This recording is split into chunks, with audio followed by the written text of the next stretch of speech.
I ran as fast as my legs could possibly carry me to the oak tree. I immediately collapsed onto the trunk as soon as I arrived, panting heavily. Please come. Please get here soon. After I recover my breath, I hear someone call out to me. Michael! Sam! I quickly stand up and jog over to her. What's going on? I really don't know what to tell you. We take a minute to catch our breaths before proceeding. Have you heard anything that's going on? No, I haven't. I let out a sigh. Someone posted this picture of this girl getting undressed in the school. There's a caption underneath the picture. It's my handwriting and my signature is on it. Now half the school is out there looking for me.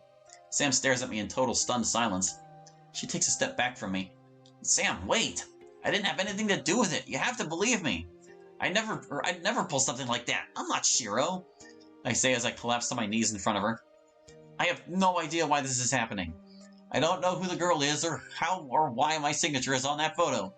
But I didn't do it, I swear to God. I say as I finally break out into a cry. For a while, there's no response from Sam, who looks at me like a deer in headlights. After I finally stop crying, I pick myself up and defeatedly slump myself against the tree. What's the point?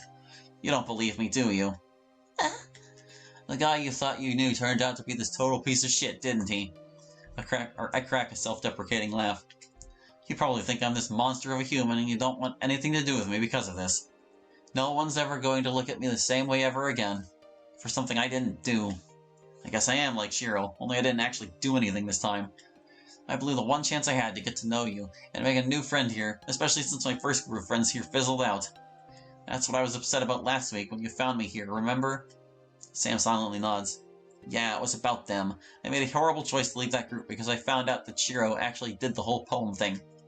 And in me leaving, I left the anime club, which destroyed it. So not only does Shiro hate me for it, but so does Kayla and Ruby too. And they had nothing to do with it either. I guess this is karma coming back to bite me in the ass.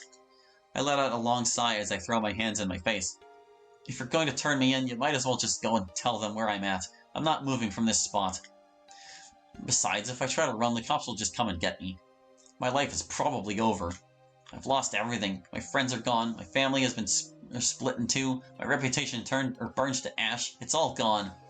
I stare back at Sam, who is stoically looking back at me.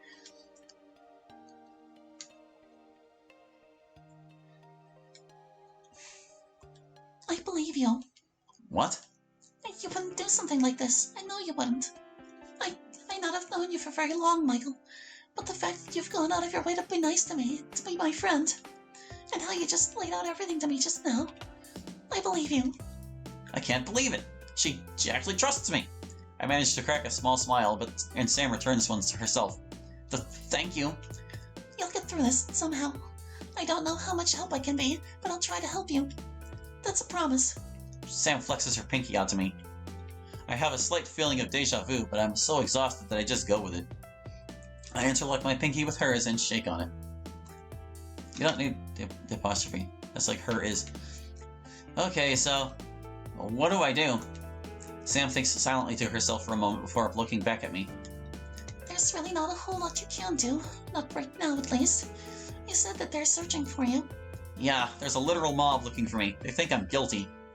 Well, you have to turn yourself into the principal, or at the very least a teacher. Maybe even Jeremy. No way am I turning myself into him. He's the one that convinced me to leave the anime club. Did he now? A familiar voice creaked out from the foot of the hill. Creak sound? The last person... also, hold on. Creaks like a river? The last person I needed to see today was standing there. Kai. I must admit, I was curious how your decision to leave went down. All I knew was that you did your job and left. Maybe you can regale me with the details. Sam and I stand up to face Kai as he walks up to us. What are you doing here? I thought we were through. We were. That was until you decided to take those pictures. I didn't take any fucking... The signatures say otherwise. Kai takes out his phone and scrolls to the picture that Michael saw earlier. What you did has the whole school in a firestorm. The cops are even here searching for you. Kai says as he tosses his phone to Michael. Sam peeks over at Michael's shoulder as they go through the graphic pictures of the girl he saw earlier. They look on in horror as they examine each of the pictures and read the captions, each of them signed off in Michael's name. The first three were of Charlotte, a girl he had met only once when she came to him badgering about why he left the anime club. To his complete surprise and horror, the last two were of Kayla and Ruby, being extremely close together. I scoff as I toss Kai back his phone. I didn't do anything, Kai. That's what Shiro said when he did his poem on vodka. Heh, I guess you two really are alike. Birds of a feather, thick as thieves, 2 peas in a pod. Sam takes a step away from Michael, a mix of emotions on her face. Oh wait, you didn't tell her, did you? I just about did. But did you tell poor little Sam here that you were his best friend? How you hung around those 2 wannabe goth strippers? I guess you hung around Shiro a little too long because his stench rubbed off on you. To think I went out of my way to try to help you, and this is how you repay me. It honestly makes me sad that you turned out to be just as bad as him, he says as he begins circling us. I'm left completely defenseless until Sam unexpectedly jumps in. So what if Michael was friends with him? Or with them? He can't be friends with whoever he wants, or he can be friends with whoever he wants to be, just like how I can choose to be friends with him. Oh, come on. You know exactly how those 3 are like. You saw everything back in middle school. That's why you kept your distance from Kayla and Ruby. They were drama queens, even back then. Shiro especially. You should see that Michael is no different from them. An embarrassment. I'm surprised you're so willing to look the other way. I was distant from them and everyone else, including you, for my own reasons. You just came here to get a rise out of him, Kai. If you're going to rat him out, bring a teacher. Oh, they're already on their way here, believe me. I only came here because I'd hate to see you go down with him. You're welcome. Unless you guys really are that way now, he says with a cackling laugh. I'll admit, Sam, I never had much faith in an introvert like you to pull someone, but even you could do better than this, especially with the company he's kept. He gestures to Michael. Michael steps in. Hey, you leave her out of this. You came to slander me, Kai, not her. I don't understand your attraction to her, Michael. She's not a whole lot to look at. But if this is the best you could do, well... For the love of God, do you ever shut up? Listening to you always gave me a headache. Kai glares at Michael. You got a lot of nerve, Harrington. I can almost understand doing what you did to Kayla and Ruby, even though you were their best friends. Hell, they probably don't even mind it too much. But to Charlotte? Really? Are you that sick? I don't even know her. She was some annoying girl who came to me and asked a bunch of questions about Shiro and why I left the damn anime club. I have no interest in her, and I never saw Kayla and Ruby in that way, and I'd never do that to them or anyone. Charlotte was a good friend of mine. She meant a lot to me, even now. Shiro got in the way and ruined everything. He cost me that more than you'll ever know, Michael. But now you've taken something from me. I never wanted anything bad to happen to her. And now she's gone. The paramedics came. She was a complete shell. I don't know if she'll ever recover.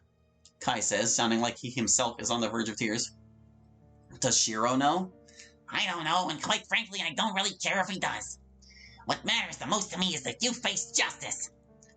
You're not taking him anywhere. Kai laughs. Oh, isn't that adorable? Or this adorable? Like a mother protecting her cubs. It's almost touching, but you need to stand aside, Sam, for your own sake. Why should I? Because if you don't, I'll pin you as his accomplice and ensure you suffer the same fate as him. It won't be hard either. Suddenly, it clicks. You son of a bitch! You framed me! You basically just admitted to it! Why? Kai dryly laughs. I don't know what you mean. Why are you pinning something you did on me? Are you in denial? Are you gaslighting yourself? Putting all your faults off onto someone else? Kai gives us a wild, crazy look that makes Sam stand behind me. Even if he did this, which I doubt he did, you have no right to bring him in. You're always trying to play law, and Kai, you always have. As an exemplary student, I have every right to. It's in the code of conduct. It's the obligation of all students to hold each other and themselves to the highest possible standard. That's exactly what I'm doing. Sounds like you're stretching it. Well, at any rate, you'll be expelled and I'll be regarded as the hero who brought down Shiro 2.0. Kai says with a chuckle. He then turns back to Sam.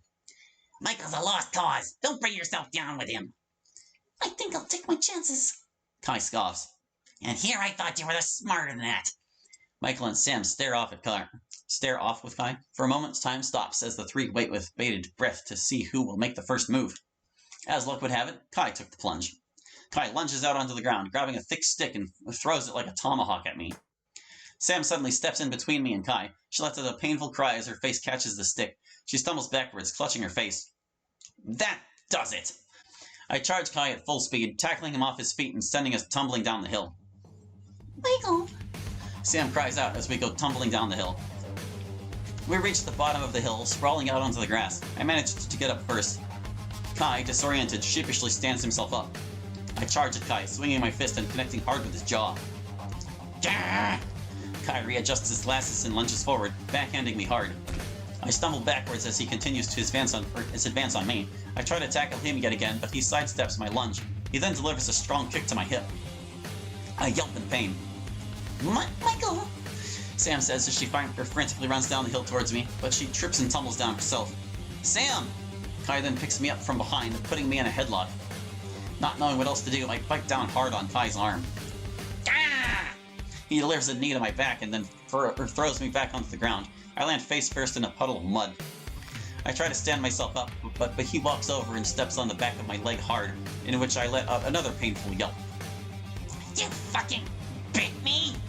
Are you out of your mind? I'm able to at least spin myself around and deliver a decent kick with my good leg to Kai's stomach. He stammers back, grunting painfully as he held his stomach. I'm done putting up with you. Ah, alright, that does it. I'm over this fight. I am able to stand myself up just in time for Kai to deliver a strong right hook to my jaw. His punch hits me hard enough to draw blood. I'll take your teeth as a souvenir. Kai follows up with a left punch to my chest and another strike across my face.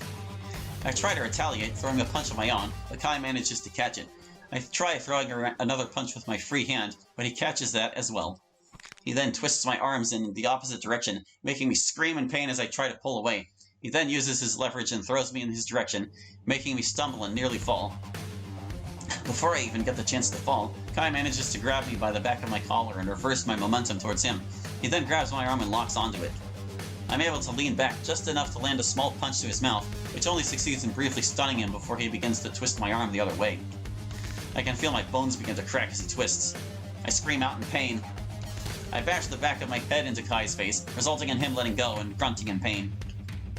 He falls into a puddle of mud, dragging me alongside him. I quickly get off Kai and take a decent fighting stance, as he slowly stands up to brush the mud from his uniform. Just give up already. Don't be a pussy, I say as I wipe some blood off my mouth with my sleeve. Maybe I'll just bury you here instead. Kai lunges forward again, swinging at my face. I managed to dodge his first punch and block his second. However, I'm caught off guard by a sudden kick to my stomach, which makes me buckle to the ground. Kai then follows up with a blitz of blows to my face. His final punch strikes me across the cheek, which knocks me onto the ground. Pathetic. Kai then picks me up off the ground by my throat, slowly tightening his squeeze on me. I can feel my lungs cry out inside me as I feel my throat slowly close in. You're a lot stronger than your wiry frame suggests, huh, kid? I wish Zero could just look at you now. Kai smiles as a streak of dirty water runs down his face from his ruined hair. Michael! Sam suddenly runs up behind Kai and grabs him. She then hits his shoulder with all her might. Kai grunts as he releases one of his hands off of me and pushes Sam to the ground. She lets out a soft cry as she hits the ground. That's when I finally lose it. Can't even fight fair, can... With all my might, I managed to somehow pull Kai towards me close enough to grab his throat. Enough! Kai releases his grip on me as he tries to pry me off his throat, but to no avail. I then suddenly switch my grip to his shoulders and pull him into me. I proceed to bash my skull against him as hard as I can. He stammers back a good few feet, crying in pain as he clutches his head. I'm momentarily left in a daze to myself before I quickly recover and charge at Kai, delivering a blow to his face. I follow up with another punch to his stomach, then to his nose, then to his throat, and finally to his mouth. I land a few more blows across his face before I take my fists and form a club to whack Kai across the cheek, making him spin and fall to the ground. Kai tries to get up, but I proceed to dive bomb my elbow right into his back.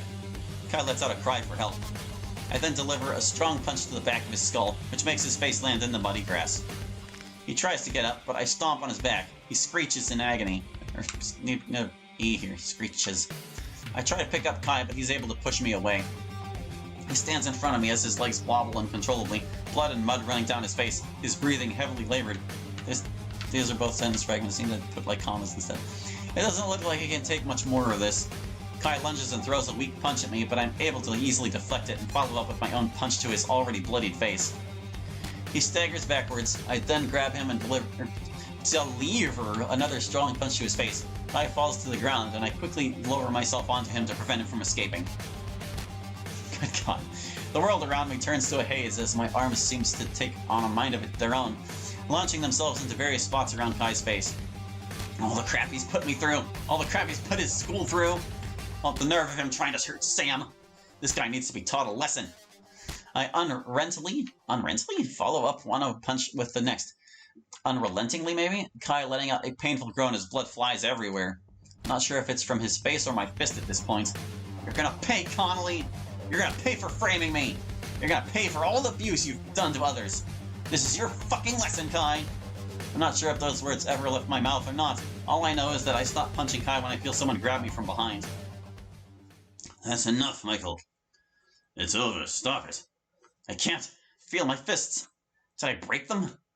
I feel myself dragged away as I deliver one last kick to Kai's shin. I don't even know if I heard him crying out anymore.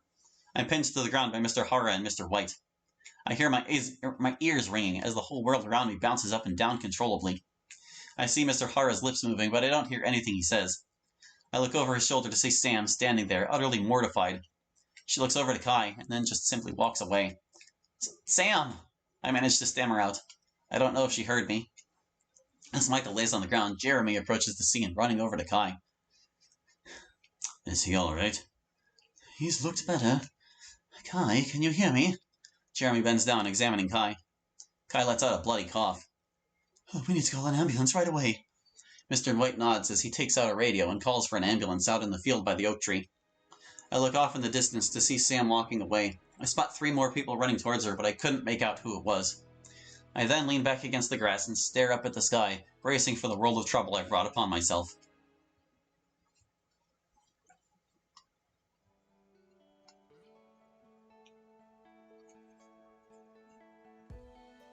Well, gosh, at least he got some comeuppance. Original story idea, registers to begin. Like I said, we'll just let the credits play this time, since this is the final of the set. For what I understand, there are 7 more episodes left in this whole series, and maybe... I don't know if the last part is going to be one final arc altogether, or, like, split up into 2, but whatever, we're here. I will obviously write a review for this one as well. I can't remember if the first one was like this, but it was something I really noticed heavily in this one, is that this seems to be written a lot like as if it was like in a fan fiction format, and then just like converted directly to Renpai text, because we've gotten a lot of things like where someone will say something and then the next line will be, he said this, or like, it confused me that one time whenever they were like, she forced it out, and it was like, it was the line she said before that she was forcing out. And like, yeah, that is a thing you can do when you're writing a visual novel, but it's not really playing to the strengths of a visual novel to do that. Because I had the same problem with Tropical Rain, and I mentioned it in that review, but at least in Tropical Rain it was intentional. Like, it was kind of supposed to be the guy relating his story in a written form, even though I don't really think it works. But like, because it's this way, you don't need things like he said, she said in a visual novel, because it's obvious from the visual medium. Like, that's the format it's presented in. So, and I don't know if they want to like reconsider that choice, if maybe tweak those things, because you don't have to, anything that can be explained by visuals should be done with visuals if possible, and anything that doesn't need stated like that, which would be in a written work, shouldn't be. Whatever. Anyway, at the Harringtons' residence, Amber is happily baking away at the oven, listening to her favorite childhood songs as she mixes some batter together. I put the new focus on the Jeep. What was that? Hold on. I trap until the bloody bottoms is underneath, 'cause all my... Just as the song reaches her favorite part, she hears the phone ring. Ugh, every time. Alexa, pause song. The song pauses as Amber puts the whisk down and wipes her hand before answering the phone. Yes. Hello, is this Mrs. Harrington, mother of Michael Harrington? Oh, just Miss Harrington is fine, and yes, this is she. We need you to come to the school immediately. There's been an incident with your son. Amber's heart stops in its tracks. Is Michael okay? What happened? She frantically asks as a million scenarios begin to play inside of her head. There has been an altercation between Michael and another student. He does not require medical attention, but we need to discuss the matter with you in person as soon as possible. Yes, I'll be there in 15 minutes. That would be splendid. I'll see you then. The principal hangs up the phone. Amber quickly puts the phone back and runs to the closet to grab her shoes. Oh, Michael, what the hell did you do? Amber says as she quickly puts on her shoes and grabs her car keys before running out the door. Yeah, see, like, here. You don't need this. Amber says you can drop this entire part. She quickly puts on her shoes and grabs her car keys before running out the door because it's a visual novel. You can get away with that. And if you want to really sell it, you can have her, like, use the left out exit transform, so she like zips off screen because she's in a hurry, you know, that kind of thing. That's the kind of thing you can do with a visual novel. You gotta play to the strengths. It's not just writing fanfics, my goose. But anyway, that is going to do it for now. So thank you for watching. I hope you enjoyed, and we'll catch you next time with more Doki Doki. Hope to see you then. Bye bye.